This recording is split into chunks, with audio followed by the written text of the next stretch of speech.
Ladies, gentlemen, welcome back. And today we've got a video on the new tier 4, the Onna-musha. Yeah, we're going to go through their victory lines, what sort of stats they have, and then we're going to look how to play them and see how it all goes. So yeah, unit that I've been excited for. Been a bit nervous that they were going to be maybe slightly strong, but I can confirm when I was trying to get the clips to go in this video, they do not survive against anything pointy or pointy that flies. So yeah, the huge counter obviously being forte-braccios, halberdiers, sort of thing that you see a lot on the battlefield. So you know, it fits in really nicely as a paper tiger. They do a lot of damage, but they can get wiped so quickly. That is perfect, actually. You know, it's kind of what I was hoping for with the YOLO cav. That's what it should be. It should be that cav that's super squishy, but it goes in and does a huge amount of damage. But if it goes wrong, it goes very wrong. So similar sort of vibe with these, but these feel much more kind of balanced, and they're really good because they take out monks beautifully. That is the main thing. So yeah, let's take a look at their victory line doctrines and that sort of thing. So here are mine. Of course, I had to use sovereigns to get these unlocked for the video, but hey ho. And I've used some unit medals to bung them right up to 24. So we're playing with a max level version of these. So in terms of leadership, we're looking at 215, nice and cheap as always in the season, very cheap. And then we got 30 head count. That's pretty large. And let's take a look at their victory line. I've gone top line. The block break values of charge and onslaught attacks are doubled. That I thought was probably the way to go with these in terms of yeah, because I wanted them to crush shields. And if you go top line like this, it allows you to get another 4 seconds off of onslaught that I feel is really necessary. Otherwise, you're not going to make it to this cooldown reduce if you take bottom line. So I feel like having onslaught on a lower cooldown, the lower the better. Although, of course, onslaught now inflicts a drain of health. That's pretty good. That's going to be a huge amount. So potentially the bottom line might be better, but you have onslaught on a less cooldown. So, you know, experiment. I haven't experimented with the bottom line yet, so we don't know. 90% slow, that seems ridiculously good too. Only a 1 second increase on disarm though, so double the block break value seems pretty good. But yeah, 90% slow seems very good, and this seems insanely good too. So I guess we'll see what people discover. But this is what we've gone for this one. Charge damage by 20%. We've got an extra lot of damage on onslaught. Slashing damage by 2% 3 times. So it'll be interesting to see what people do. I think both lines are going to be viable, to be honest. Yeah, I think both lines. So let's take a look at the stats, the basic attributes. Really low health, 10,300. Would be lower if I didn't have a doctrine that increases their health by 400. So they would be in the 9,000s at that point. But there are 30 of them, so it kind of makes up for it. Speed, pretty good. Piercing, 1,600. Slashing pen is very good. Slashing damage is also very good. Not sure why they've got piercing, but hey. And their defense is nothing. Is really small. The only reason why that's 430 is because I have a doctrine. So getting to that, we will go have a look at the doctrines now.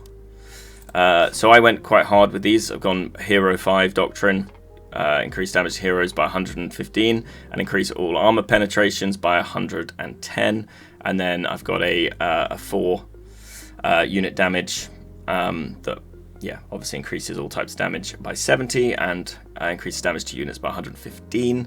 Then we got the health and piercing defense doctrine. Nice 105 piercing defense and 400 health. Great. Just a blue slashing doctrine that probably would go for either a purple one or a siege fighter potentially would be quite good. Alternatively, mobility, make them a bit speedy would be nice. Or you can make them, give them kind of an anti-cav. I could do that, but I wouldn't really want to put these guys into cav because I think they would die very quickly. Just if anything roamed over the top of them, it's over. So getting them that close to cav, I feel like would be a bit of a waste. And then we've got their normal attacks inflict 15% bleed. So yeah, and that's pretty nice. All very good. Yeah, I think probably replace that with mobility would be quite good, especially if you have the upgraded mobility. Just make them a little bit faster. Get them to the situations quicker because they're very situational. And yeah, I think that's it. So let's get into a game that I had with them that actually went quite well.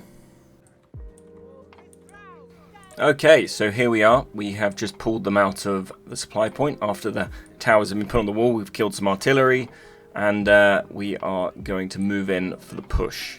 I'm actually going to go through this entire gameplay because I only use this unit this entire battle. So it did go quite well for me. But this comes from, I played a few battles before this, and you need to be a little bit more wary with these. You can't just charge in, even though they are shield breakers. You wanna be a little bit more tentative than that. You still want to go up front line and break shields, but then you want to pull back. Once that's over, then go back in. It's like a bit of a back and forward sort of thing here. Palace guards, no problem. They're going to charge. We're going to charge ours in and wipe this out. Luckily, obviously, we got a lot of help here. It's like it's not the greatest representation right now. See some longbows down there. Give them a little tag. See if we can get the hero that owns those to move them. Scare him a little bit that his longbows are dying, but he doesn't seem to go for that. I see some stuff going on down here, but this is me after a game being quite tentative. I'm like, I'll just stay with the big stack for now, just because I wanted to get a good gameplay footage for you guys here. So we got some mace sergeants just up here. I'm like, okay, X them in, no charge, so X, and then boom. Goodbye, mace sergeants. Missed that longsword, but yeah, mace sergeant's gone. Paper tigers. If he had have clicked 2 before I clicked my thing, then I probably would have lost quite a few of them. But he obviously didn't see me coming and didn't get his mace smashes off. And then there's a lovely clump of shields here, so we're going to get the charge off. I'm going to be a bit late to the party with this one, but still some really decent damage, and we pick up a nice little hero kill somewhere here as well. That was nice. Get rid of those Huskals, and now we're going to pull them down and see if we can pick up some more.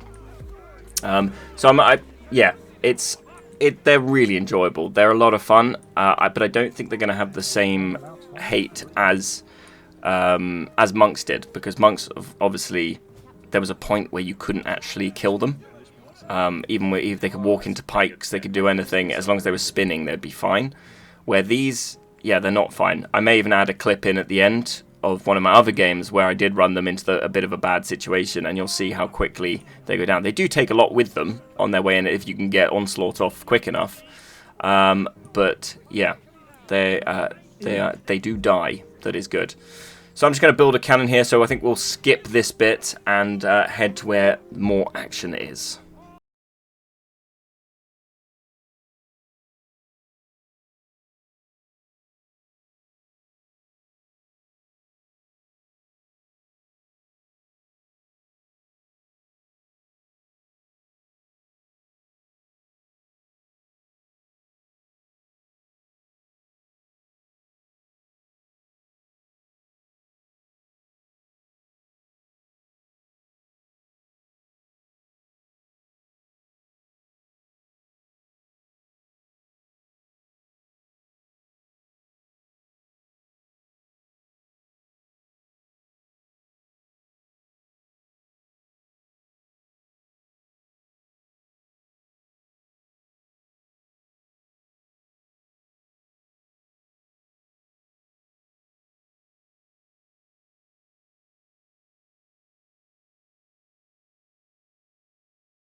Okay, all freshly healed and ready for the fight. So we're going to get involved in a little bit of a skirmish here.